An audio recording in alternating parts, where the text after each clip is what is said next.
If it wasn't for Nate and JL, our Twitch page would be dead. No, I'm kidding. Hopefully So how nobody's did you camera all shut. know each other? We've all met through the gaming community, actually. Mm-hmm. Uh, Dr. Goku and I are some of the founders of the nonprofit and the organization. Um, we did our first stream, just an awareness stream, as just a uh, peer support network within the gaming community, mainly in the Destiny community, uh, supporting other mental health organizations making a positive impact throughout the gaming community. So we started doing benefit streams for all those organizations. And Dr. Goku was actually in the chat and he was interacting with people opening up during the live streams. So those live streams would be about 12 hours long, and we invite people and encourage people to talk about it. And we encourage people opening up and normalizing talking about mental health and things that affect them. And from there, it just grew over the years. And Nate and Coed came in and helped us, along with the Discord, which is growing exponentially. We Oh my have God. so many. It's amazing, actually. Yes, it is. Oh my And God. Nate's like one of our peer support specialists. And Matt is actually one of our mental health professionals there as well. And he helps us so much as well.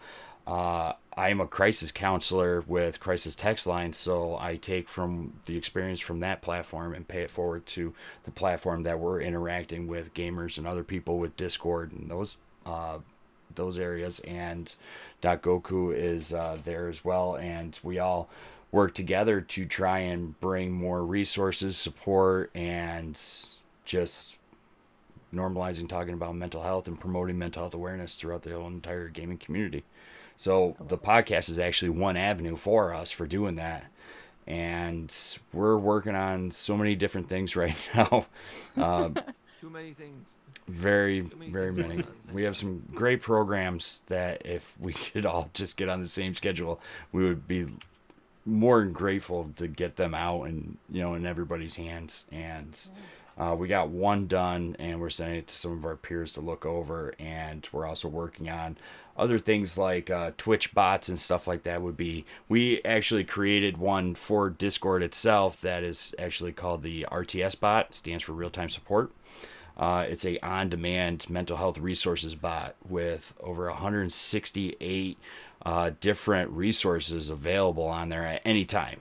So anybody can go off the command list and pull any resources from organizations to grounding and breathing exercises and techniques to more information about specific conditions and illnesses to crisis support, therapist finders, mental health screenings, and even links to speak with pharmacists to ask some questions about medications you might be taking. So we wanted to create something for people for free to bring to their Discord communities, because there's over 60 plus million people daily on Discord. And we wanted to bring something for them because there's nothing really available in that sense. So we created that. Yep. Now we're inching over 100 servers right now. It's growing probably about 5 to 10 to 15 servers a day, and it's doing really good. We actually have a programmer that came on with us. He's actually helping us create a Twitch bot that'll virtually do the exact same thing to help bring those resources over to the live streaming platform to bring that support and level of resources to people that are watching streamers and content creators and creating that safe space and being able to provide support and resources for those people while they're enjoying, entertainment. Because as much as somebody's an entertainer on Twitch and Mixer and all live streaming platforms, they are creating content, but they're also creating a safe space. So when somebody creates that safe space, most of the time people feel comfortable and they open up and they share things. And when that happens, a Twitch chat might not be the most appropriate places in most streams. So they tend to get kicked, banned, and this and that. And that's the wrong approach absolutely wrong approach to do something like that. So we're one of the programs we're working on is a moderator program, and that bot actually goes hand in hand with that to pretty much educate streamers and their moderators on how to approach situations and guide them to the proper resources. Oh, sure. That's so cool. Like, all of this is amazing. It's a long road. Yeah, It well, is and a very long road. you're all putting in so much work. I mean, I think that's just it's really cool, and I mean, I'm not at all in the gaming community. Um, so just from the outside perspective, I know some people who are like hardcore, that's their family, right?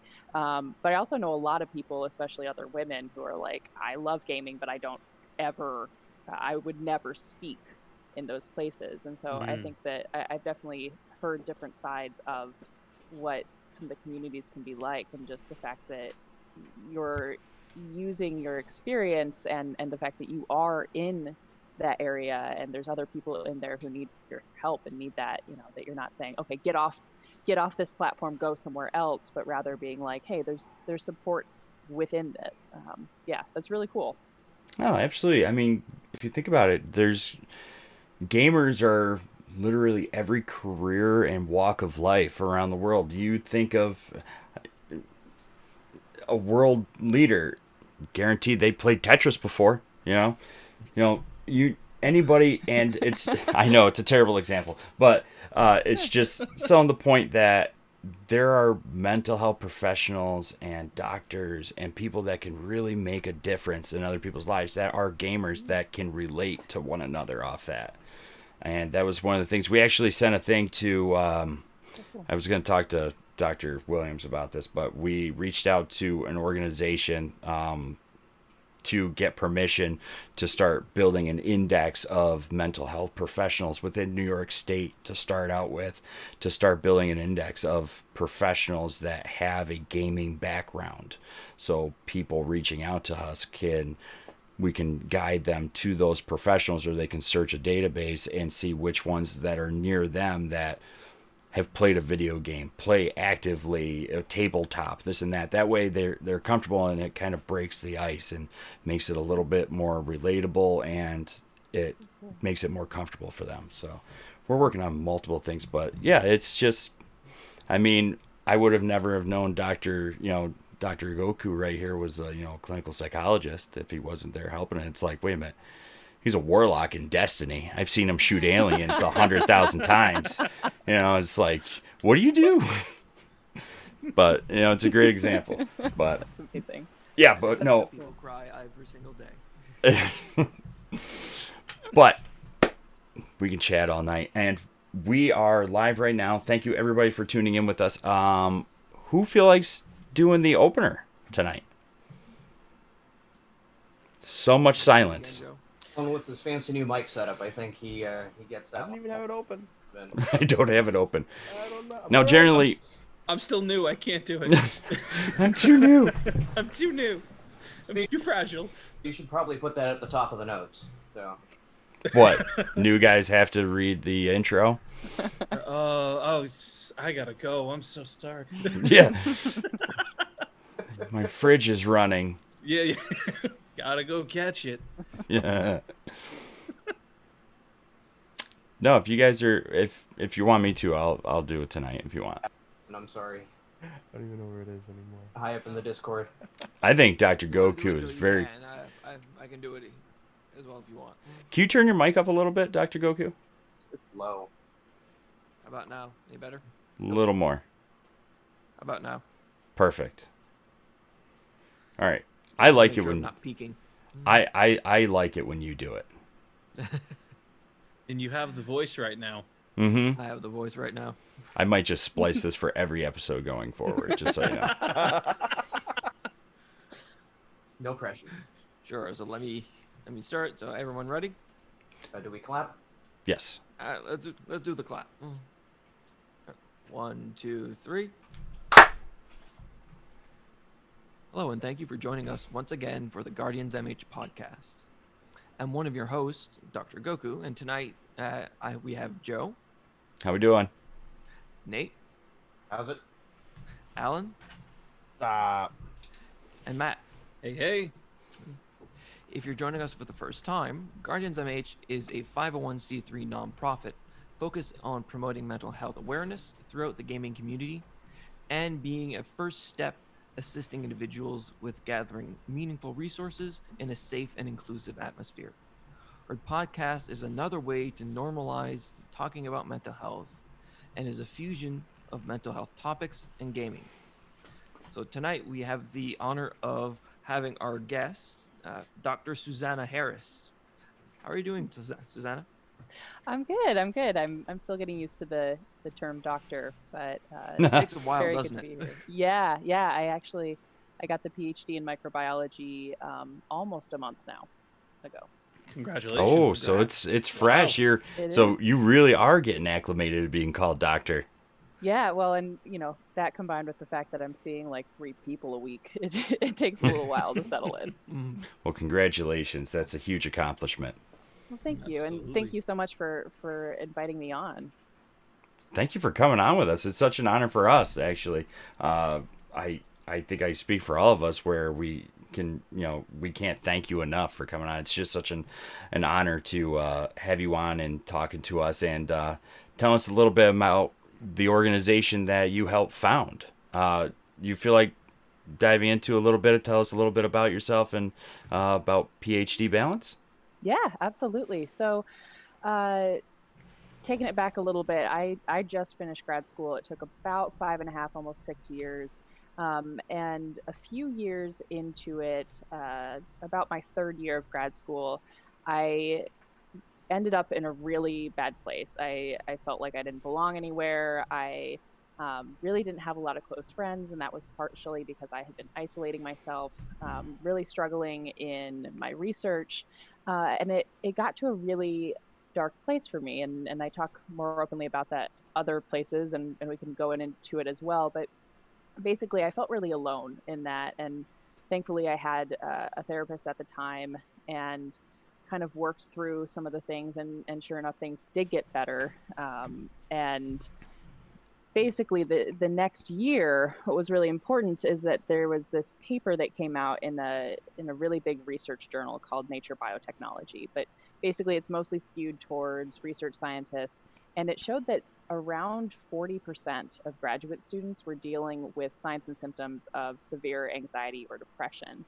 And I read that stat, and I first of all felt like, oh, I wish I had known that. I wish that I had known that I could have actually turned to other people and had said, I'm really struggling. I can't get out of bed today. I just don't feel like I belong here.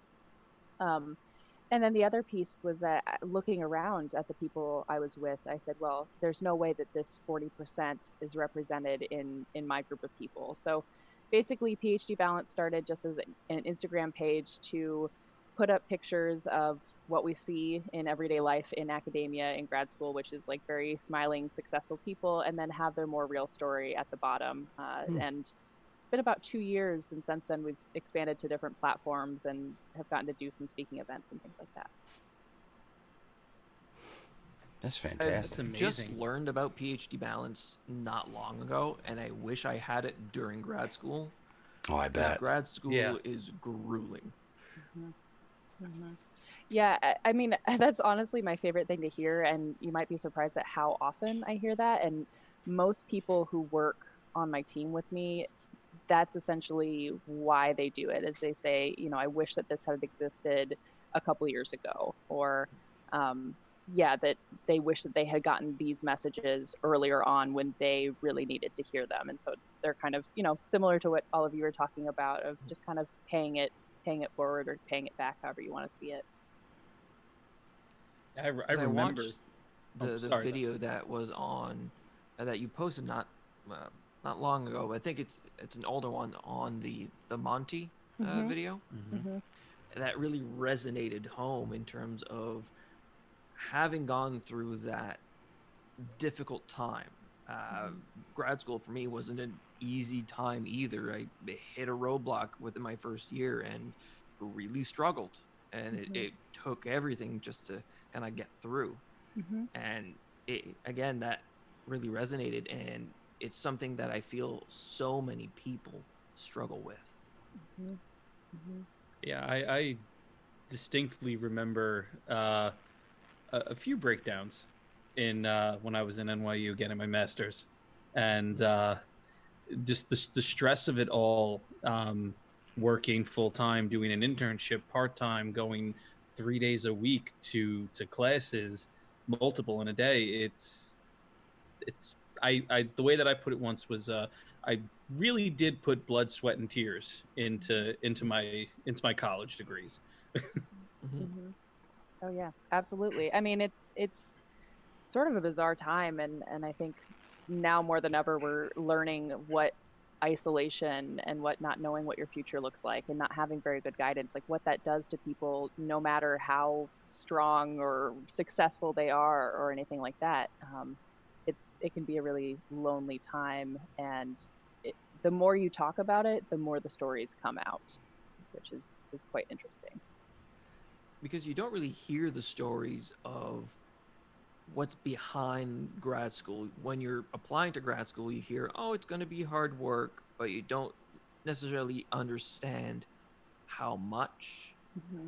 and how much is really it's really going to take out of you. Hmm. Uh, the thing I say to a lot of my clients and a lot of my students at the university is, before grad school, I did not drink coffee. Now, give me my coffee in the morning. Wow, that's I've intense. heard this a few It's times. yeah. Oh I didn't know wow. I that. I distinctly remember my drink at Starbucks was always just a large iced coffee. As I went through 3 years of NYU, it went to, okay, one shot of espresso in the coffee. And the next year, two shots of espresso in the coffee, and so on and so forth, because I needed something to keep me awake, to keep me going when I only got maybe like 3 hours of sleep, and hence my coffee addiction. No, it's really true, and I think that was the other piece of that paper coming out that I found out as I went along, and started learning just more about the topic as I went. But one of the I'm sort of fueled by, I want people to feel good. I want, that people should not feel lonely and should not feel embarrassed by this stuff. But one of the other things that really keeps me going is just sort of like slow burning rage at a lot of the systems in place. And you know uh, Dr. Goku, what The- you were talking about there, of like, you're not told this when you get into grad school. When this paper came out, I was like, oh man, I wish that this data had existed for a lot longer. And it turns out we've known these things for decades. Usually the numbers range between like 18 and 35% of grad students are dealing at any given time with really big signs of mental illness. And the fact that, around 30%, and that's at any time, why is that not the headline of the orientation? Because one thing I talk to a lot of my students in my practice is not the ones in graduate school. Most of the students I see are in undergrad. That most students aren't living a very healthy life. They're not sleeping. They're not drinking enough water. They're not eating good food. They're socializing sometimes too much, sometimes not Mm-hmm. enough.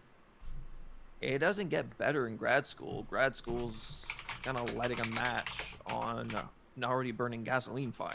Mm-hmm. Mm-hmm. I've, Absolutely. to I guess even just more presently, I have a lot of clients right now, very similarly, both in undergrad and graduate, whose sleep cycles have gone completely haywire because of everything going on with either isolation, or just online classes have completely just skewed everything for them. Where somebody is now just going to bed at 4 o'clock in the morning because their class doesn't start until 2 in the afternoon or 3 in the afternoon now. So it's everything has kind of just been a little Everything is screwed out of up now. whack. Everything is completely out of whack. Mm-hmm. Mm-hmm. Yeah. No, definitely. It's I don't know. I'm worried about it. I posted that video that you're mentioning. So um, the really hard time was for me May 2017, and May is always kind of a tricky time. Something that I put up in that post when I tweeted that video again was that, um, in this order, it's usually, what is it, May June, April are the highest months for suicide in the Northern Hemisphere. So we don't, I mean, y'all know much more about me than in terms of like why this might be the case, but we do know it's already a rough time of year. We also know that what people are going through right now is no one knows how to deal with it. We know a lot of ways to not deal with it, but I think really now more than ever we have to use whatever communication platforms we can to give people the space to even come forward and say like, hey, I'm not really doing that well today, or I haven't been sleeping right, and not feel like everyone's going to shoot them down and be like, well, you should sleep better, go on. Right. Couldn't agree with you more. That is, you nailed it right there. And I think one thing that happens is the older graduate students or professors that did go through those blood, sweat, and tears have that mentality of, I suffered through it. You're just gonna have to suffer through it as well. Mm-hmm. Not many professors, even in a psychology degree, were that much understanding in terms of students that were having a hard time. Some of them were, but some of them more the research based were, I Pay your suffered, you're going to dues. suffer too. Essentially, pay your dues, just like everybody else before you. Yeah, okay. A lot of different areas actually have that same mindset today. It doesn't even have to be grad, but it's pretty broad. You know, it's still out there, which is a shame. You know, not every generation, not every person, you know, deals, you know, can operate with that sort of mentality.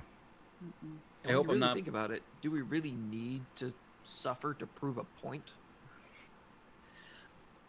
I hope I'm not misquoting, but Susanna, I think in the video you said it was a rite of passage, and that's really where it comes from. I think a lot of people still have this mentality of, well, Doc, like you said, I went through it, and in order for you to succeed and be like me, you have to go through it. You know, I'm not going to make it easy because it wasn't easy for me. So here you go. You know, now it's your turn to suffer. I'm passing the torch of suffering on to you. And it's interesting to me that, you know, I think that a lot of people in the academic space, a lot of the researchers, a lot of the professors have been so focused on one field of study that they're experts in that field, and they feel like they are experts in a lot of fields. And in fact, they feel like they're smarter than the, you know, maybe in some cases. But the point is that they're not social scientists. They're not, what they have done, what they have experienced is not the best option.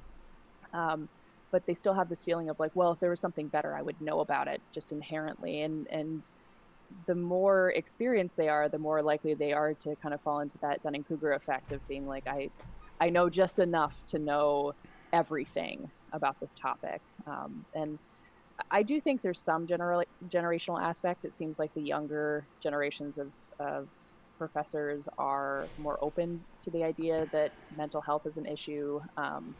And hopefully more professors are also realizing it's extremely inefficient. If one person out of 3 in your lab is struggling at any one time, like, you're losing a lot of productivity if we want to cut it all the way down to that point. So I do think that things can change, and I hope that this current situation is an opportunity for that to happen, because I think I've gotten to do some of this stuff in the academic space for a while, and the biggest things that people push back on are, you know, that's just not how we do it. This is how we've always done it, and we can't possibly change it. And, you know, a lot of the stuff that I do is online, and I'm on this a panel where I was a consultant for a different thing. So I was a consultant for the National Academy of Sciences for one of their programs looking at overall student health. And I said, you know, these things need to be available online. Universities need to focus on their online resources because it's much easier to translate online resources into paper versions. You have it, you print it out, or you like adjust slightly, and it's much more accessible. People can use a translator, people can get it from their home. And the biggest pushback I got was, well, we can't depend on everyone having internet access. Like, we can't focus on that, because what if everyone didn't have internet access, which is fair. When the whole COVID thing happened, everyone not only required people to have internet access, but also at a time where they couldn't even go to a library. And so I think that some of the situation can be used to the benefit when it's brought back and said, like, you didn't want to do this. It's understandable, but you've made the exceptions for this. It's now time to restructure a lot of other things that you're doing.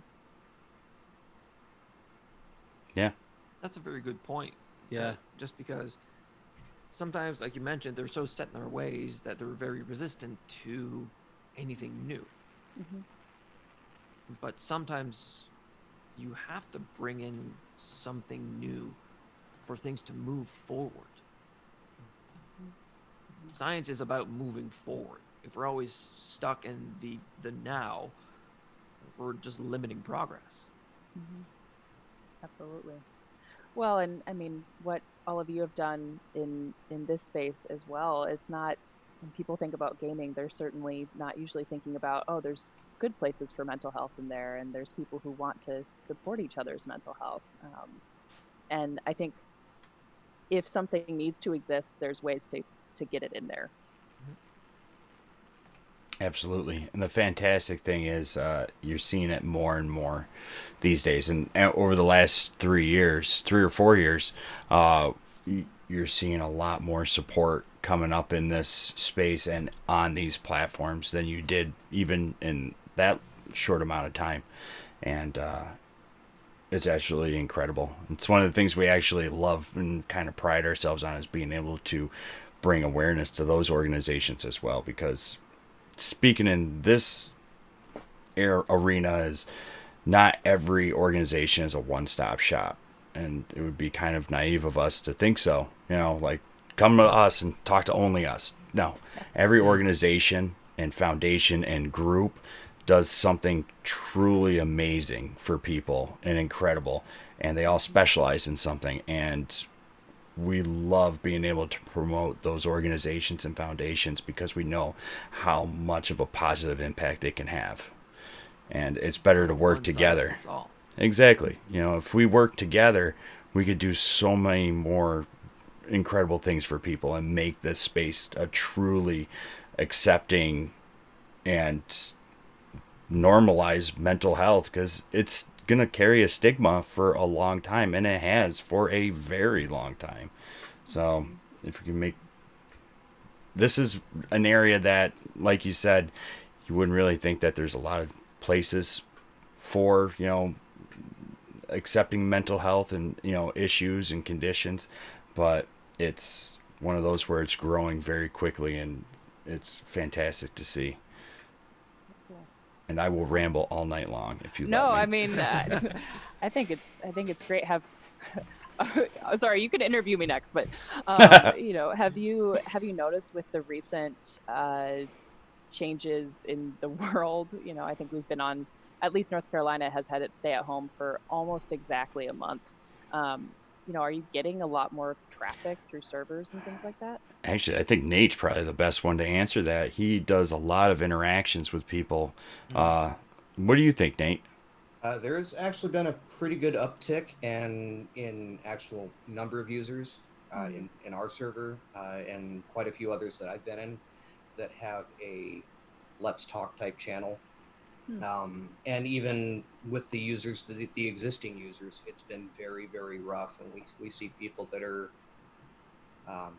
that thought they were over some issues they were having, that it's now being dredged back up again because they're isolated at home. They're having, just too much time to be in their own head and no one to talk to, no one to go out and socialize with. So it's really compounding on some old scars. Mm-hmm. Yeah. Some people believe that the quarantine was going to be like a vacation. Well, it's not. It's a state where what was already there is just going to be amplified. Yes.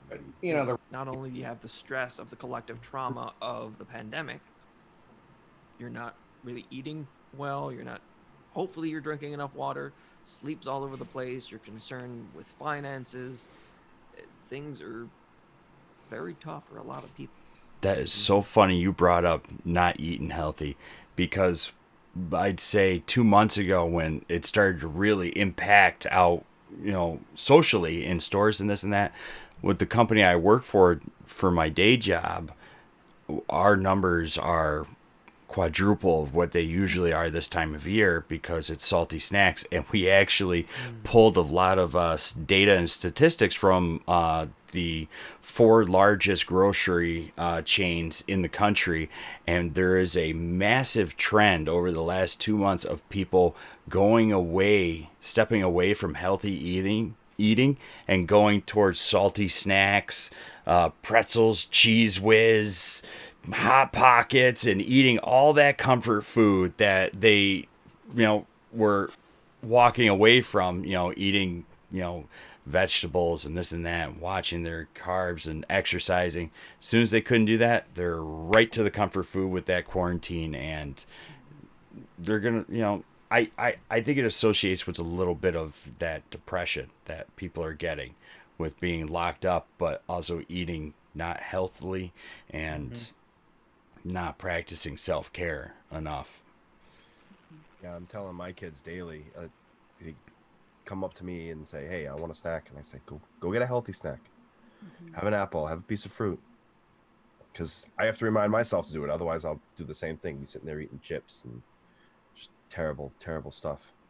Baby, Because it's baby a care. way for people to feel better, to deal with what's going on in their life. Yeah. I talk about collective trauma. It, it is. It is a collective trauma. It's something that, one, the human race has never really faced. We have faced pandemics, just not in kind of this scale for Yeah. these modern times. But humans aren't designed to be quarantined and during a pandemic. No. And the first thing they did in the hospitals was they fed everybody. Every day we got 20,000 pizza pies brought up to every unit in the hospital. You had just food galore, and it was nothing healthy. It was Unhealthy is cheap. yes, and it was everything I personally love but need to stay away from half the time. But it was that reaction, and I think too, right? Food is that comfort, but food is also here. Come sit, come eat, come sit down. It was to get people to slow down in a hospital that's going, quicker than has ever seen before. But they were just initially fattening us up. Well, you were burning calories like that. They had to get you that Stromboli, No. But no, You got to say it with a little more of an Italian accent, and then you got it, Joe. I'll work on it. I promise. No, but like we could go on for a while, but I'm really interested to dive into our mental health topic, which is going to kind of tie into what we've been talking about with depression and self-care. So Dr. Goku, you kind of want to dip us into those waters and kick us off? Sure. So, like I've been talking today and on numerous occasions in terms of the need for self care, even more so now given the pandemic, the rates of depressions are skyrocketing due to the pandemic, social isolation, they're not eating properly. You mentioned earlier, Susanna, why does the risk of suicide or attempts increase during these months? What happens as well is during the winter, um, certainly in the northern countries, people are in a deeper state of depression where the motivation to do something, so the thoughts are there, but the energy to do something is not really there. Come April, May, June, weather's better, generally start to taper off out of that seasonal depression. The thoughts are still there, but the energy's there.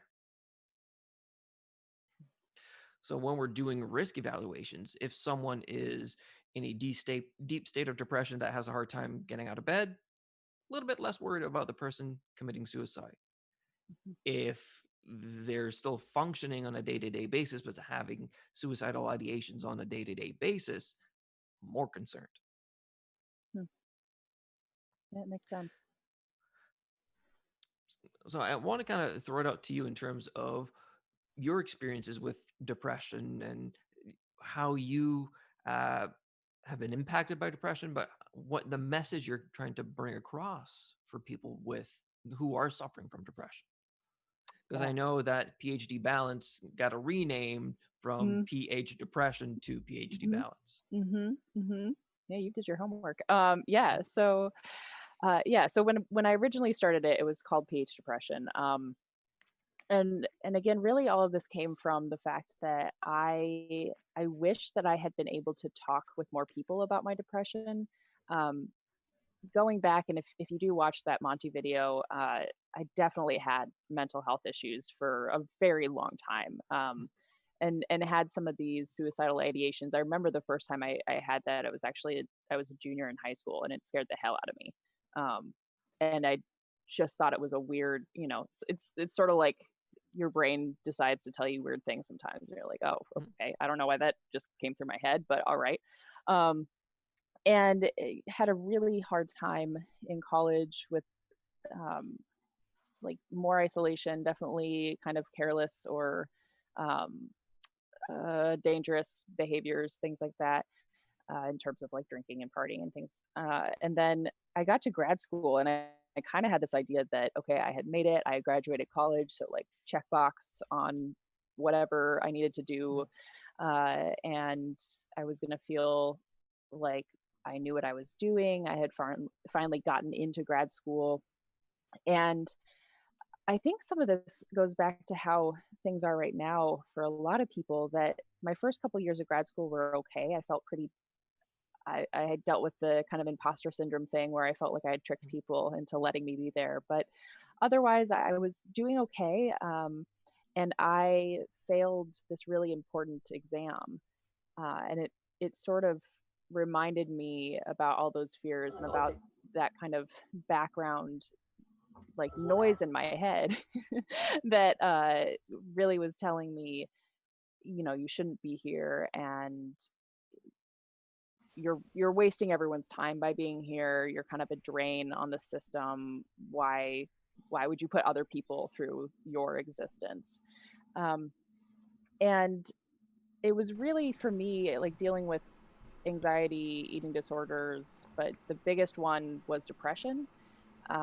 Because like you were saying, there were so many times where I just couldn't function at all, and it was so painful. And it did get to that point in May of 2017 where I did start getting that energy again. And it's something that happens every year. And even today I was actually driving, and I was like, why do I want to listen to this music again? I haven't wanted to listen to this forever. I was like, oh, okay, all right, I guess it's almost May. Just the only reason I have any idea what time it is, or what day. But the depression for me is really, that's been going on for me for a very long time. It's something that my family deals with, and is supportive of with the different members of my family. And it's definitely something that when you start looking for it and when you start knowing what the signs are, you look around academia and it's just everywhere. So it started PH Depression because I was a PhD student with depression. The entire point was to just find maybe a couple hundred other people. It would be nice to find, you get a following of 300 people, and then you find 6 of those people who are cool and your friends, and you can talk openly and just say, hey, I'm having a bad day. And that was the point, was to just kind of find some other friends that weren't at my school. I didn't have to see them every day. And we could be honest of, things suck for no good reason right now. And what happened is that it just exploded. All of it's been organic growth, and people started coming to us and saying, I really want to share my story, but I have anxiety, or, I'm actually a postdoc, or things like that. And what we wanted to do is make sure that people didn't feel like they had to have depression or they had to have some sort of clinical diagnosis. And so that's why it switched over. And we've had people talk about, of course, a lot of depression and anxiety, but we've had people talk about PTSD, about postpartum depression. We've had people talk about bipolar and borderline personality disorder, and really, really stigmatized topics in a pretty public place. And what has been fascinating about it is not one, the people who write it generally they say like, oh, it was more cathartic than I expected. I didn't have to ever put all that on paper. But the responses we get from people have made all of the effort worth it. Where 2 months into launching that, I got this message from someone who said that they were starting grad school in the fall, but they saw some of themselves in the before parts of stories. And so they had set up when they got to grad school to start seeing a therapist. And like, that's the entire goal, is just for people to be like, oh, I'm not failing. And in fact, I just want to be better prepared for what might happen. That's straightforward thinking right there. Mm. Not a Well, lot one of thing people are able I- to do, think that far ahead and plan. Yeah. One thing I say to a lot of my clients is when they hit those roadblocks or they fail an exam, they say, I failed.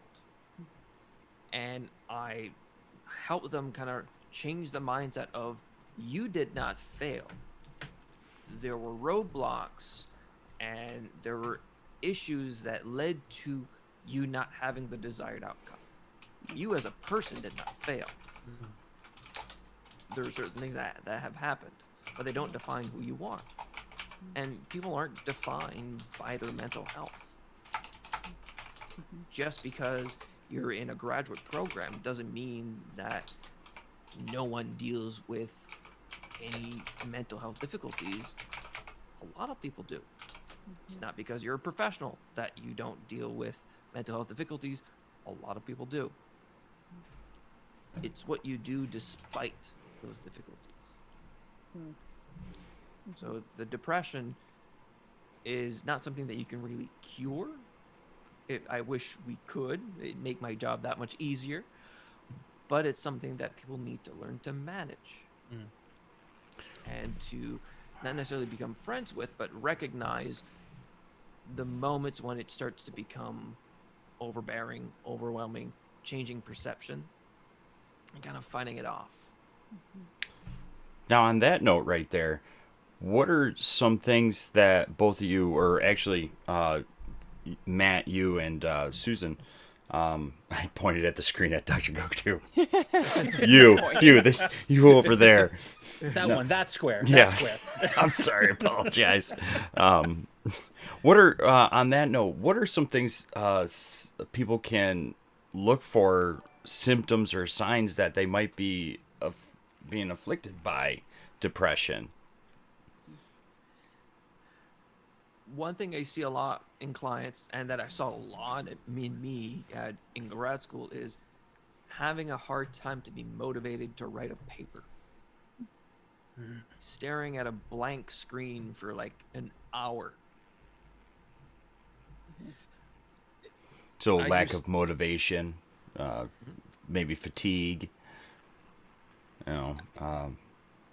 The motivation, I think, is key too. I remember waiting till the last day, the last minute, to write a 10-page paper like the day before it was due, because I had no motivation. I had nothing. I needed unfortunately, and this is where I think the depression really was, I needed something to be anxious about. Like, I needed that pressure. I needed that, kick to get this paper done. But in turn, it just fed that cycle. And I just felt, I was in that trap. And I just over and over again, I wouldn't end up feeling good about it. I would end up feeling even worse when I finished the paper. So there's a concept that I like to use called the wall of awful. It was firstly started for people that suffer from ADHD, but it can be applied to a variety of things. And the wall of awful is everyone has this wall built with deception, and every deception brick, every failure brick kind of adds on to the layers. Every time you're going to write, say, a paper, you're not just writing this paper. You're confronting this entire wall of your past failures. And depression is that negative feedback loop, that you're always thinking about the things that you have failed or how not good you are. So you're in that negative feedback loop, and this wall keeps getting bigger and bigger and bigger until you are the night before the paper is due and you just burst through the wall and you just end up feeling horrible the next day. Or you're a week before the paper's due and you look at everything that you need to be done, and I'm going to go do the dishes.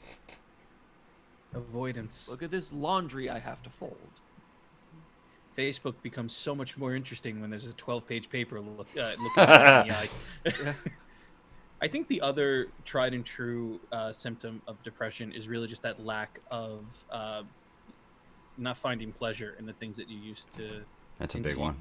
Yeah, because the one thing I remember, I had to force myself to play video games at points, especially during my own personal depression. Like, I couldn't play them, and I loved them. And it was actually around the time Destiny 1 came out, and I loved the game, and I wanted to play it. I wanted to raid with friends. I wanted to do it, but picking up that PlayStation controller was impossible because I was just so exhausted. Yeah, There's the that's exhaustion, a big one. lack of motivation, loss of activities you derive pleasure from, change in sleeping patterns, irritability. There's a variety of things that happen with depression. And it's not something that happens all of a sudden. It kind of gradually instills itself. Yeah, that's really the part that has continued to be a difficult thing for me, because I mean, along the way, it's not as though I had a hard time and then started PhD balance and then suddenly was like good at this stuff at all. And it was about 6 months after I had started PhD balance, so it was August of 2018, and I was kind of having a hard time. I didn't really feel like I was, but I was definitely like drinking a lot more and was really stressed out, but was sort of like, it happened so gradually. Again, it was just like, well, sometimes, I'll have a drink or occasionally during the week. And then it was like, oh, every night. And it was really because of that, because I didn't want to face the fact that I was feeling depressed. It was a lot easier to just totally check out and be like, oh, no, I'm just like, we're fine. I'm just having a drink. We don't need to think about how we're feeling. And I eventually, so I have a therapist, I have a psychologist that I have seen for a long time now, but talked to her and she referred me to a psychiatrist. I was already taking an antidepressant called Zoloft or sertraline. And I was like, I'm fine. I don't really want to add more things. I'm already doing therapy sessions. Like, I already know how I'm supposed to act. I'm just kind of broken. Like, this is better than it could be. Let's just keep going. And luckily I went in and this psychiatrist asked like what my normal point was. What would normal look like for you? What would it look like if you were doing well? And I was like, I have no idea. I have no idea what my middle point is, because I've not had that. And so I think a lot of times people will ask other people, well, what's changed? How are you doing today or this week? Like, have you noticed that you're getting more tired or things like that? And I think a lot of times we look a week, 2 weeks, 3 weeks backwards and say, it's not that different. But how different is it from 3 months ago or 6 months ago? It comes on so slowly usually that you can't really notice that anything's changing until you look back a long ways and you're like, I think I actually used to enjoy playing video games without having to think about it. Where did that come into play? It's like changing the color saturation on your monitor or your TV. At first, do it in like one increment, nothing's really changing. But the more you change it, the more you can see how the image starts to fade. But if you're doing that, just changing it one increment, and then 2 days from now, changing it again, 2 days later, changing it again, the brain tends to adapt. And we don't notice how we're feeling until we really look back to a point of reference. It's the frog in the boiling pot example. I don't know if you ever heard that example. Actually gonna say it. I'm like, you came up with this colorful, nice way of explaining it. I'm going, it's a frog in a pot, man. Yeah. See, So you say frog in a pot, and I'm thinking of like the wizard and the hopping pot. So that's a Harry so Potter the reference. is if you have a boiling pot of water and you put the frog in, it's a very macabre example. No. You put the frog in and he'll skip right out because it's a big temperature change. It's the, oh my god, I gotta get the hell out of here. If you put the pot that's lukewarm and you put the frog in and you crank the heat, the frog won't leave. Because we tend to adjust until it's kind of too late. Now, does that go the same with a lobster? It could. It goes the same for us. Notice the temperature of your shower when you start and when you finish. Everything stays in the pot when you put the lid on with the weight. Okay, I think we. That's very true. Sorry. Can that be the intro to the podcast? That's the intro. Sorry, I ruined that. I started that one. No. It was You mentioned lobster, and I just had to go there. Sure. Good thing is I edit. But one thing that we were talking about with the self-care is having that consistency of something to do. To kind of circulate back to the gaming aspect, and I know we had almost an entire episode when anxiety was on, but Animal Crossing. Oh God. During this time, people are loving Animal Crossing just because it's that consistent dopamine hit of achieving things continuously and having something to look forward to every single day. Yes, it's a very rewarding game, but this is the third podcast that we've recorded that you've mentioned Animal Crossing. Hey, if it works, it works. Tom Nook's got him on the hook. Yeah. But you know what? Tom Nook is sponsoring us now, I think. Yeah, I got to return his email. No, you got a good point though. I pick on it, but all honesty, it's a great example and it's very rewarding, and it's a perfect example of a game that encourages you to play and rewards the player for, it's that dopamine hit that you're achieving something, you're doing something great, and you look forward to logging onto it and playing, and it's kind of pulling people out of a funk and kind of.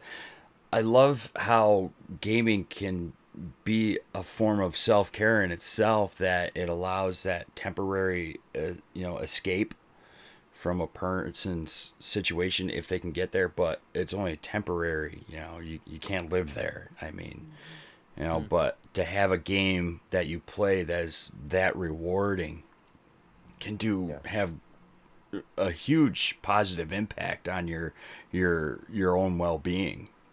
Versus playing a game like that is player versus player and you get smoked every 5 seconds and you're just, I'm done. I'm going to bed. Yeah, it's not satisfying. It's not rewarding. But when you have something like that, it's like, you know what? I put a new pine tree on my island today, and it's filled with candy canes and gumdrops, and that was the greatest thing I've ever seen in my life, and I'm in love with it. I went fishing,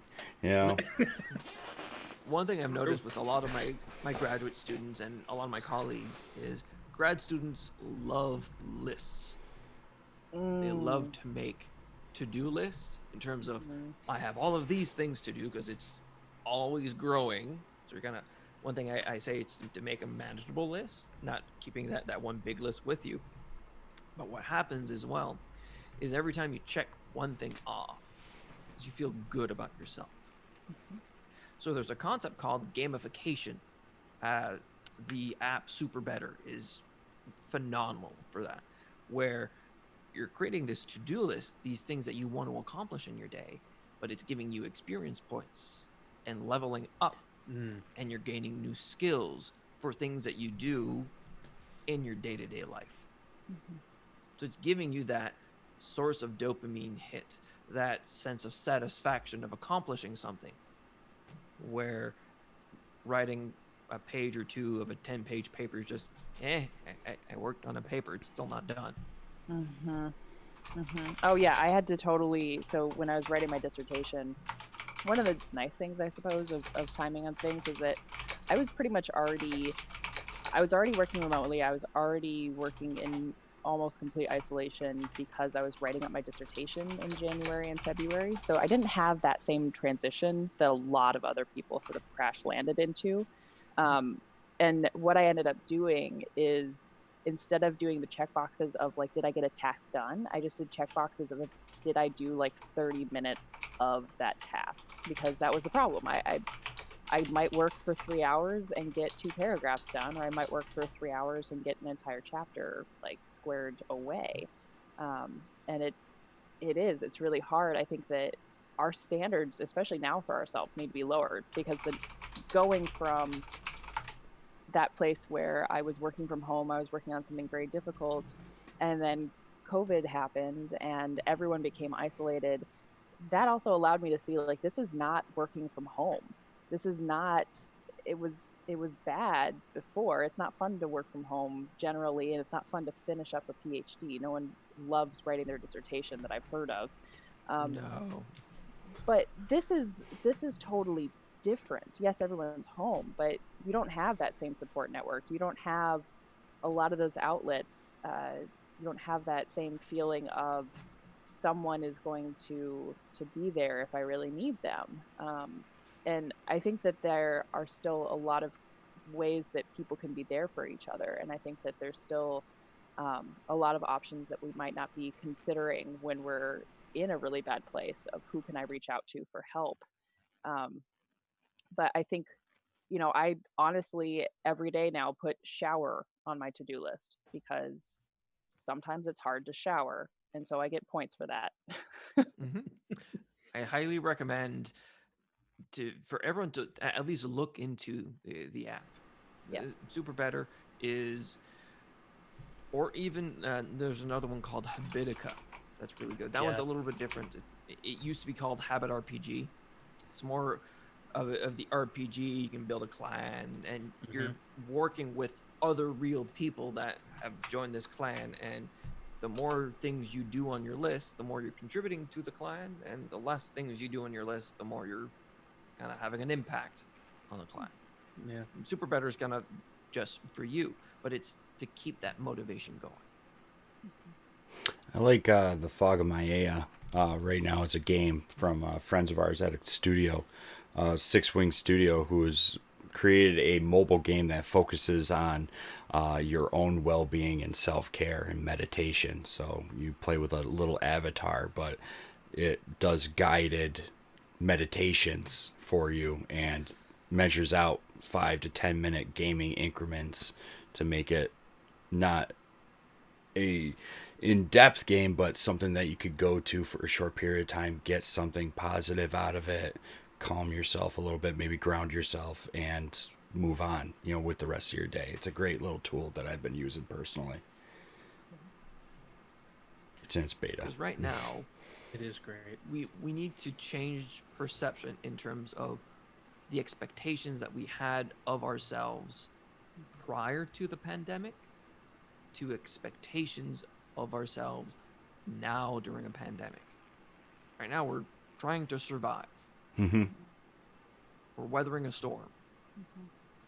So it's normal that you're not going to be as productive, or you're not going to be able to accomplish everything. You're trying to do 2, 3, sometimes 4 different jobs. So for people that are trying to work from home while having kids, even kids that are in school, you're wrapping up a whole bunch of jobs all into one. So it's normal that you may not work the entire 8 hours of your workday or be as productive. Yeah, Well, I mean, go ahead. Sorry. I was just going to say, I think that's really the biggest piece, is that like success in this time means getting through it. You know, the people who are successful are the ones Yes. who are here in a year, here in 2 years, you know, and you have to keep yourself safe in whatever way that means of being safe. And that's what success really looks like. I love it. I love it. I think we could actually stay on this topic all night long. We could. Easily. Oh yeah. Is there... And we tend to ramble. Yes, we do. But just before we move on to another topic, but we've been on this one for about 25 minutes, a half hour, and we're getting kind of close towards the end. But what are some suggestions for somebody being affected by depression that you could give them that might be listening or, you know, watching our, you know, live stream right now that might help them along the way if they're caught in this situation? Yeah, a couple things. One is, you know, that question of when to get help or what signs to look for. If you think that there might be something going on, that's the right time to go and check in. Like, I've never met somebody who says, I think there might be something going on, and it turned out there was nothing going on. At the very least, you're not wasting anyone's time. You know, talk to a professional, call your doctor's office, check through. There's a ton of teletherapy things. The other piece is that it's really, really, really hard. And this is one of the defining factors for someone who's dealing with depression is it's very hard to do problem solving. And it's very hard to think creatively. And the reason I bring this up is that you might look at the situation and say, there is no other option, whatever the situation is. Even if it's just like, I have to go to the grocery store today, there is no other option than me going to the grocery store. And I'm panicked right now, but I have to do this thing because I see no other alternative.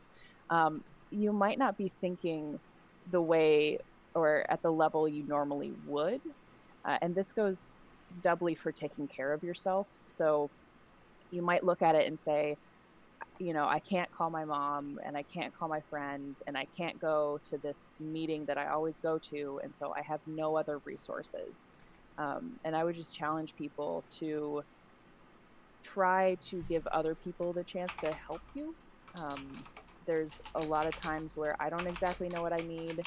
I'm very lucky right now to have a partner, and he's fantastic. And so he can usually kind of clue me into the fact that I'm not doing well.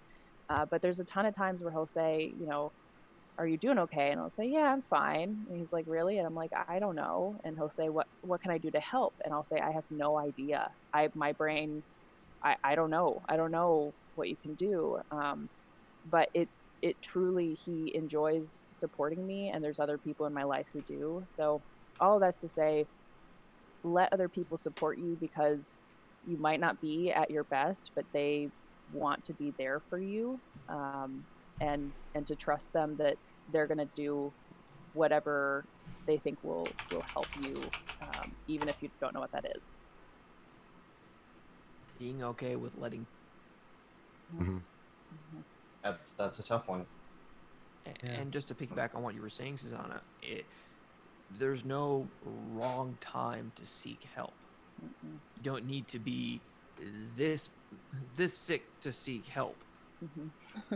I have people that do not suffer from a clinical diagnosis that are just struggling with certain things, and they need an outside perspective, and that's okay. Yeah. No. One of the most terrified times that I've had to go to a doctor was for the nutritionist that I saw, because I was most afraid that I was going to go in there and she was going to say, "You're fine. It's just, you know, it's hard to figure this stuff out." And that's not what she did. Even if that was the case, that's not what she would have done. They're trained to be empathetic people, which people in academia are not used to dealing with highly empathetic people or people who know how to deal with that. But yeah, you shouldn't have an experience when you go into a trained professional in mental health spaces that they're going to make you feel bad for seeking help. At the very worst, what you're doing is you're going from okay or not great to a better place, and maybe you need the help more than you realize it. But there's only really benefits to getting help, no matter what stage you're at. There's been so many times where someone came to see me for this one small thing because they're saying, "Oh, people are telling me I need to go seek help for this small thing," and 3 sessions down the line, this small thing is still there. We're still going to work on it, but we're on to something completely foreign that they weren't aware of, Mhm. that That's they had just probably been fueling. suppressing. That's fueling that Yeah, small thing, probably. yeah. A lot of the time, people look at the behavior; they don't look at the emotion and the Mm. thoughts behind the behavior. Yeah. And I guess there's one other thing I want to bring up, because this is like something that my therapist constantly reminds me of. But just because you talk about something, just because you like go to get help for something, doesn't mean you have to do it. And that might sound a little bit backwards, but I think sometimes when I've been afraid to go get help, it's because I'm not really ready to give up that coping mechanism. I'm not really ready to face everything and just throw my life upside down and become a perfect person. Um, you can you can explore these things. You can work with somebody to help identify them. They are not going to tell you you're doing a bad job with your life and that you need to stop everything and be a completely different person. You do have the choices when you start getting help. You do have the choices of what you do from there on, uh, and they're there to support you in whatever that ends up being. It's very true. Yeah. I Because think we're the not other. there to tell you, push you to do certain things. We're there to say, here are the options. These things could help. Let's try this. Didn't work? All right, let's try this. There's no, and this is something I say to a lot of my clients, is you can't fail in therapy. There are only times where we can learn more information from the things that happen in therapy. Mm. You don't fail the homework. We just learn something more. Mhm. I've had so many clients come into afraid of coming to the next session because they didn't do the homework. Like, all right, didn't do the homework. We'll toss that aside. And what happened that you didn't do the homework? What was the challenge? And it leads to another line of questioning. Yeah. Game of Thrones finale, and I was so regretted it. Edit 1 hour 7 minutes. Sorry, Matt. You were going to say something?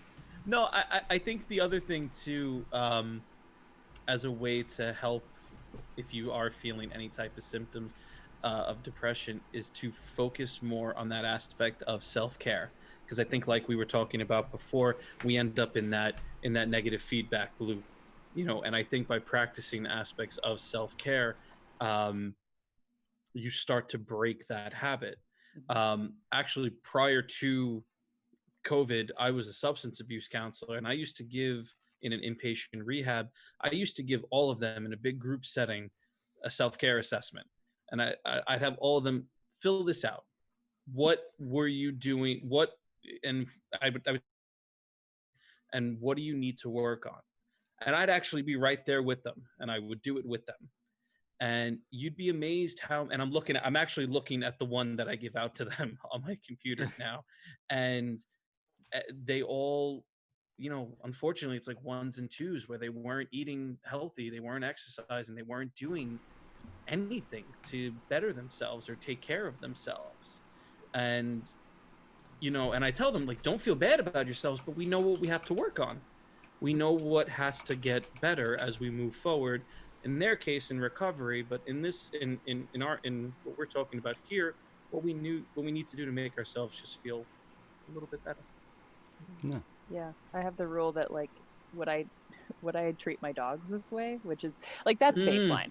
Like baseline for me is just, my dogs eat twice a day. Like I need to eat a meal twice a day.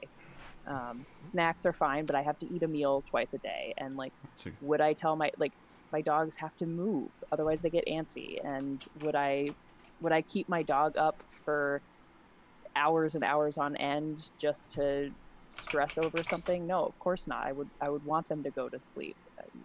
The way, if I just treated myself as well as I treat my dogs, and they're not even like extremely spoiled dogs at all, but like I wouldn't deprive them of sleep or of food or of being happy. I wouldn't see them being happy and be like, you should be upset right now. So that's sort of like where I try to keep my baseline. I use dogs as a really good example a lot with clients, is because dogs can teach us a lot about mindfulness. Dogs are in the moment. They're hungry, they'll eat. They're thirsty, they'll drink. They want to use the bathroom, they will. If they're there with you and happy, they're thinking about being happy with you right there.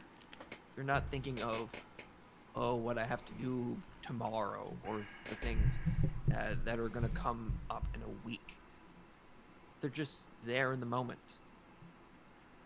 And we can kind of learn from them in terms of, I'm there, I am here in the moment, but really I'm 2 hours from now, 2 days from now, concerned about something that's going to happen. So I like anxiety is thinking about what's going to happen in the future. Depression is thinking about what's happened in the past. There's a comedian that I listened to that had a joke about that, about talking about his dogs, and the same thing. You put a piece of chicken in front of them and they're like, chicken! And that's all they care about is that chicken in front of them. And then you take that away and you put a ball in front of them and it's like, oh my God, there's a ball! And they're just so excited about what's happening right there. They don't care about anything else except for that thing in front of them. We need to kind of go back there. Yeah. I'm sorry. I'm like literally typing myself the note of what you just said. Of anxiety is thinking That's about awesome. the future, and depression is thinking about the past. It's a good line. That's the difference. You Yeah. just found the difference. Cool. And That's- mindfulness is that small little sliver right there in the middle. Yeah. That's what those grounding exercises are great for, is getting you back to what's happening right now instead of worrying about everything else. I've seen this thing now where people are using, I guess, lemons to help when they have having an anxiety attack. You bite into a lemon and it helps bring you back into the moment Yeah, because the of grounding the exercise. incredibly Yeah. sour taste. I've heard I've that. used ice cubes, but lemons also work as well. Unless you really like lemons.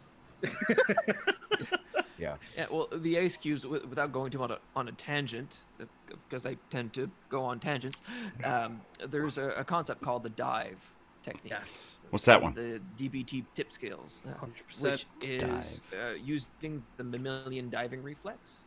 When we submerge our face into Okay. cold, frigid water, it has a biological response within us. So it slows down the heart rate. It brings all of our core systems as a priority. Rather Uh-oh. on, just a way to kind of snap out of a thought. Yeah. It sucks because you're plunging your face in frigid water and holding your breath for 30 seconds. But it works. Yes. I wasn't able to do that on an inpatient substance abuse rehab unit, so I had to do ice cubes. I taught it with 2 cans of Pepsi. You were able There to you go. waterboard your patients. Okay. Yeah, no, the hospital frowns upon that a little bit. But no, exactly that. It slows everything down and allows you to refocus. It's an amazing thing, and it's actually an amazing thing to witness in person too. What, that instant brought back into the moment? It's yeah. Yeah, I've 'cause seen it a I've lot. seen people kind of spiraling, Yes. and just because my office is right next to the kitchenette when I actually am in my office, so I just go get 2 cans of soda from the fridge. All right, put these on your face, hold your breath, and you just see everything start to slow down. It's amazing. So you don't necessarily need to waterboard yourself. You could grab an ice pack and put it on your face. Yeah, an ice pack works. Okay. And hold your I breath. say to people to put some water in a Ziploc bag and duct tape the seal of the bag, and put it in your fridge. If you want to be, Just because it's malleable, I'm gonna you fly have up to your really focus house this on- summer. right on top of your eyes, around your nose, and on your cheekbones. if you want to be boring, you can just use the ice cubes. If you want to have fun, just dive your head right in. Yeah. All right. On that note, I think we'll Sorry. move on. Sorry. That was great. I love that. That might be the intro, just so you know. But so no. many examples for the intro. I know. Got a lot to choose from. Yes, Stuff Daddy had a good point. Don't duct tape the bag to your head, No, that'd be very bad. because that'll be, the end result will not be good. But no, Look at the marking on the bag. It doesn't. It says don't put it over your head. that's a plastic Shouldn't bag. drink bleach either, but Oh God. Oh God. Drink so sorry, what? I figured this Wheat was gonna be juice? edited out anyway. Yeah, I'm writing it down as we speak. You get Just people. cut from here to here. It's weird. It's weird. The stream went for 3 hours, but the podcast is only an hour. It's Joe happened. did his editing magic. But no, thank you so much, everybody, for going into that conversation and touching on those topics right there. That was fantastic, and I really, really love the fact that everybody contributed to this topic tonight, and I couldn't have asked for a better one. I mean, we could literally keep going, and I would absolutely love every second of it. But I do want to jump into a bit of a lighter to toss things up, a little bit of gaming news, because our podcast is a fusion between mental health and gaming. So we're going to toss this in, and actually we're going to have Nate take us into some gaming news. What's going on, Nate? Righty. Well, apparently, PAX West is still planned to go on September. Yes, they are one of the few conventions for this North America that are still holding firm to their schedule, which is quite interesting. And I think that's going to Very be in hopeful. Seattle. They are very Right. hopeful, considering so many others have canceled. Oh, it's gonna be in Even Seattle too, huh? Mm-hmm. PAX West is in Seattle. We will be at PAX Unplugged in November in Philly. So we'll be I'll be actually. there. So will we. You're going to be in the same room as us, helping one of our friend organizations. Yes. No, that's great. But no, yeah, it's you know what? I fingers crossed by summertime. I hope things kind of digress and go back to just a normal schedule for everybody. But Yeah. we'll see what happens. Everything's kind of up in the air right now, and very hopeful for that. Is it a good thing That they're that PAX West may still happen? I mean, it's I'm guessing it's gonna happen with many modifications and Yeah. adjustments. I will say we were at PAX East in Boston right when COVID was hitting. It was really ramping up. New York City was like half shut down by that time, but the PAX convention crew were so fantastic. They literally sanitized and were on top of everything. If there was a surface, it was wiped down either constantly or within like 10 minutes. Mm-hmm. Every 10 minutes. They had somebody stationed either at the top or bottom of an escalator just cleaning the belt. And then another person would go Yeah. up the stairs and back down cleaning the rails, door handles, windows, any surface that somebody would touch, they were cleaning it, and they were on top of it. And they spaced the booths out a little bit further from each other than they traditionally do. And nothing really came out of that convention. They did such a great job with it. So they're very conscious and very health conscious. So if they don't think that they can handle the venue and everything and keep everybody safe and healthy, I guarantee they'll cancel when it gets closer to it. But it's too hard to tell right now at this point where we're at the end of April, we're jumping into May. We still have June, July, and August, and right. we'll see Yeah. what happens in the next 90 days. You know, you never know, but Yep. Look at the last 90 days and see how much happened. You know, the pendulum could very easily swing the other way. Right. Yeah. We're definitely thinking about this in terms of the here and now. Would you hold a convention? No. I mean, Comic Con is closing for the first time in how many years? San Diego San as well. Diego's Yeah, done. yeah. Look at the National Spelling Bee even that hasn't closed down in decades. So Is that gaming? that's, well, I mean, It's educational gaming. if you follow most gamers, you know, spelling is not their strongest suit. That's a dig to me. That See, I thought it was to me because I think I have the most edited Discord messages ever. oh no. Well, you might take away the award for most Discord. I have the award for most Twitter. Okay. Because you can't edit Twitter ones. No. And Nate, within 5 minutes, is pinging me going, Joe, we need to talk, brother. And then now we've got a whole, it's just got to stay there. And that's my anxiety. No. No, but we'll see what happens. But what else is going on? We have, I'm going to flip the order here. We have the Destiny 2 Guardian games just went live. Yes, that's one of the seasonal Go Team contents Warlock. for season 10. Team Warlock. You guys are fools. No. If you didn't know, Susanna, we are very avid Destiny, Bungie Studio Destiny 2 players. So we love the community. We came from the Destiny community. We grew out of it. The founders, we all used to raid together in the first game, and we just keep playing. A lot of the key art and everything, like concept art on the wall behind me, is actually Destiny art.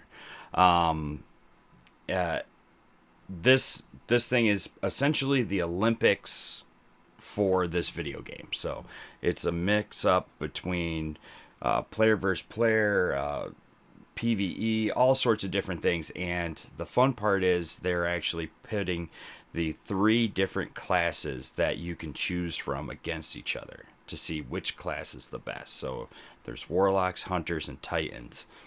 And right now, the Titans are winning, I believe. So That's 'cause every I haven't win? played yet. sorry, there's 2-2. still like 2.5 weeks to go here. Yep. Every day, it's like you can see a live meter of banners going up and down for how many medals are turned in and everything from everybody who's contributing to these games. And the Titans are winning, but at the end of every day, it caps that, and they win that day. And at the end of the 2 weeks, they announce the winning class for the year, and that class, so if you play a Warlock, for example, you will get a special emblem and like mark for your character that will carry for the entire year until next year, saying like you were the best class of 2020.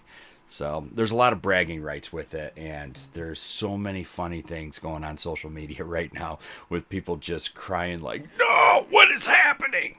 But it's a lot of fun, and Bungie does have fun with some of their seasonal content that they bring out, and they really try and bring that social, in-game interaction to its best, because it really encourages people to play with other people. So it's fantastic to see. And Bill the Conqueror, he's a Titan, and one of the running jokes is that Titans are silly and they like to eat crayons. So, yeah, so that's a running meme. Yeah, I'm sorry I told you that. Well, Edit number 15. No. No, days in. No. But is everybody enjoying it so far? Have you guys all just jumped in? jumped in tonight to check it out. I'm not. The the way they're doing it is kind of it's all bounty based, and Right. Yeah. I went in and I filled up my bounties on stuff, got a whole bunch of those bounties, and I was like, crap, I have no room to get other bounties for other stuff that I'm working on. Like I still have the Seraph stuff I gotta finish, and I gotta do all the rest of the stuff before I can go get bounties for that. So it could use a little bit of workaround, but I liked it after. Let's see, when did Destiny 1 come out? Like 6 years ago, something like that. 2014.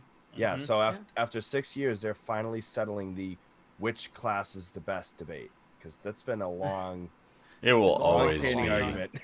It'll always be something. It's a lot of always- pride in people's It's a characters. lot of fan service, which I really like. Yeah. That's Yeah. something that I like. Is they're like, hey, what? You guys argue about this anyways. Let's settle it for a year.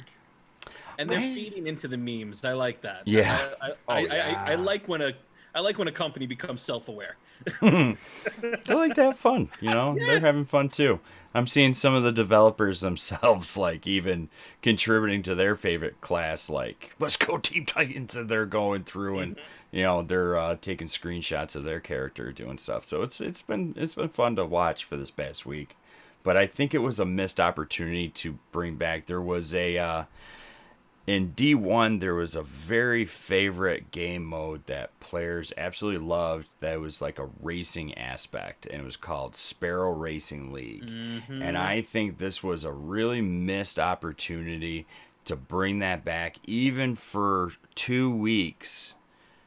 I think it would have been enough to just reignite that interest and like just really give people something to cool their jets over, because they've been begging for it for going on 3 years now to come back, and it hasn't come back yet. So I think it was a missed opportunity right there. But anything else on Destiny 2?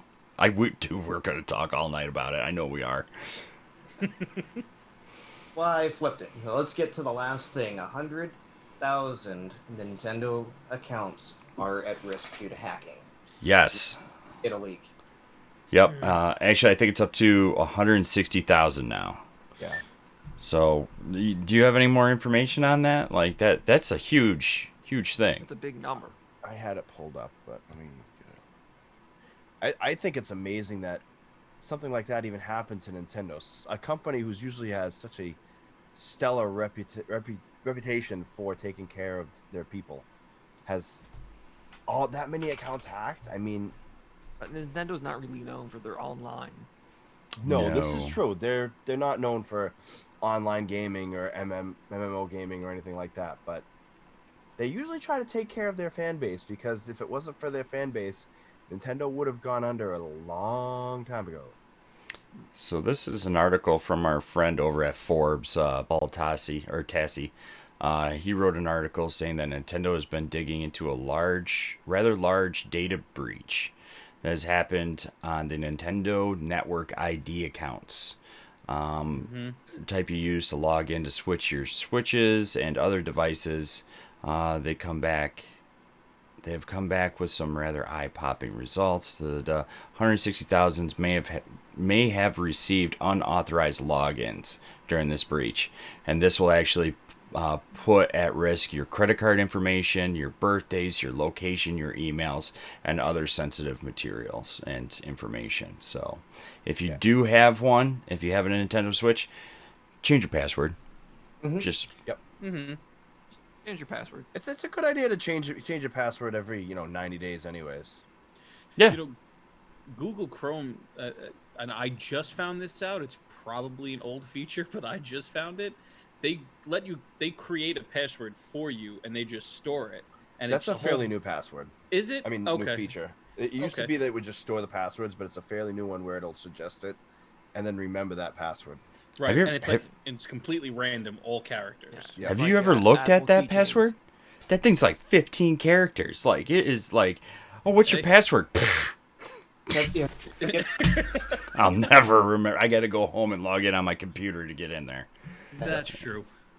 But using password managers are a very good alternative, like 1Password, Yeah. LastPass. I think there's another one going around as well.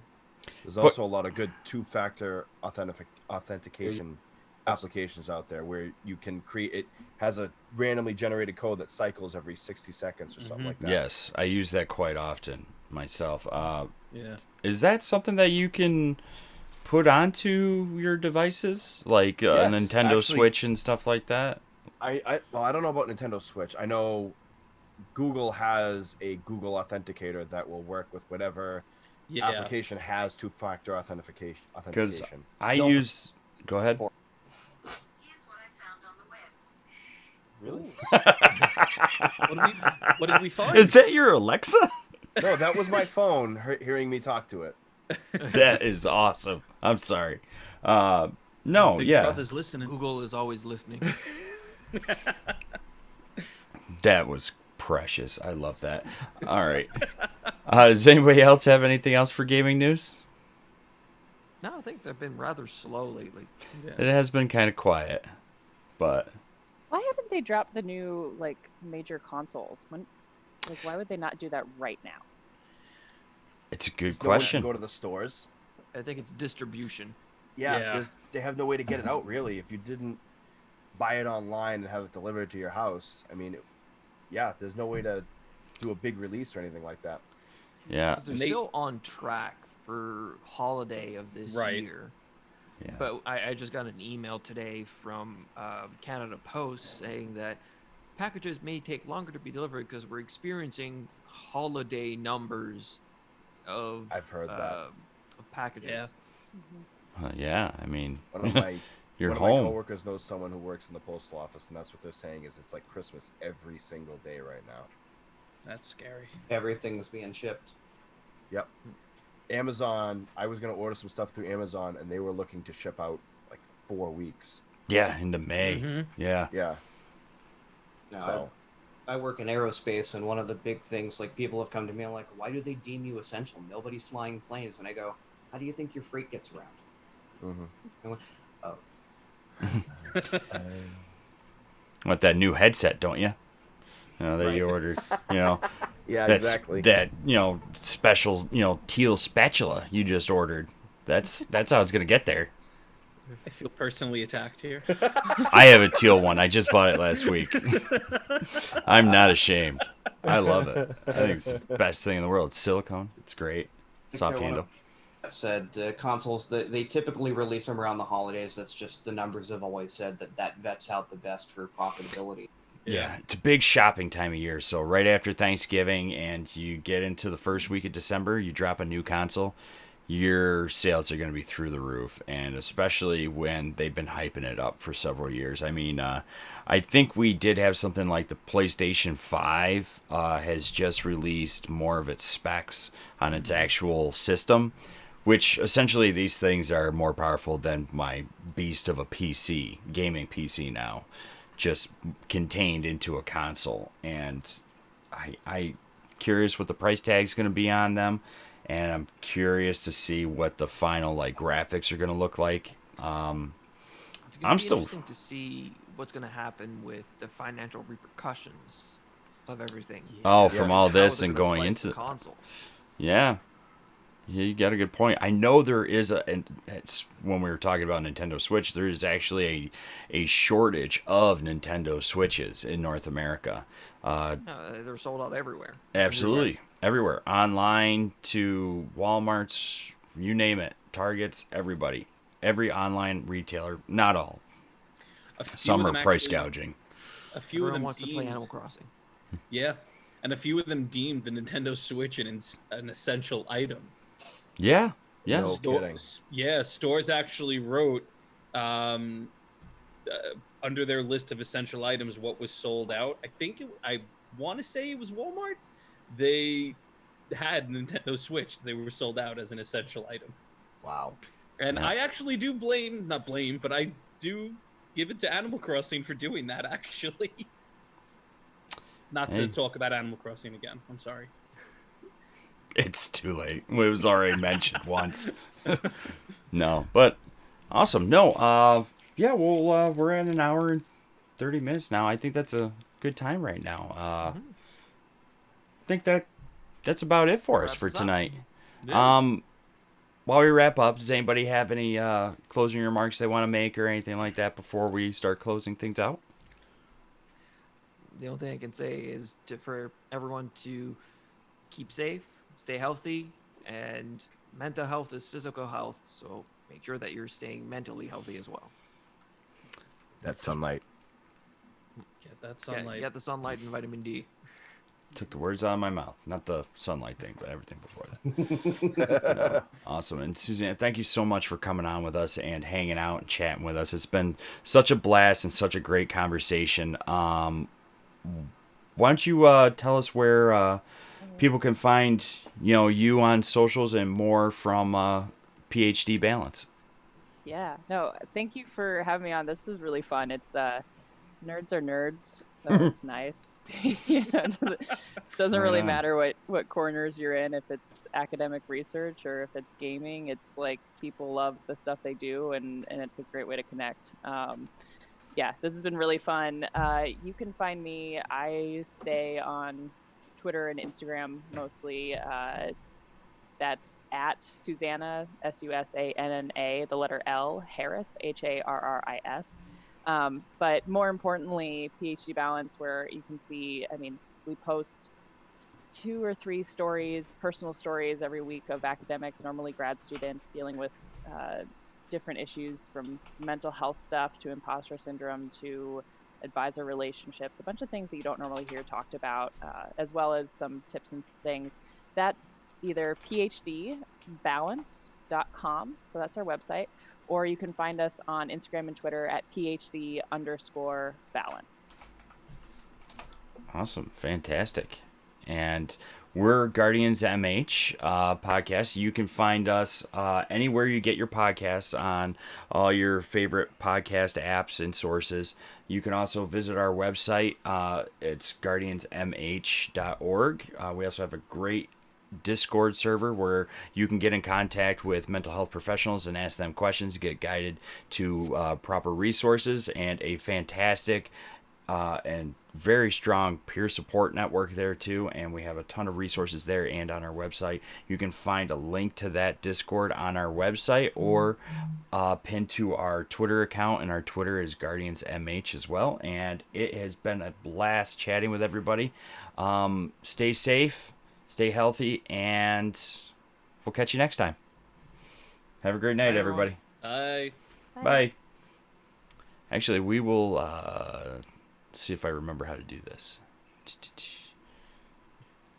Well, we're going to raid somebody.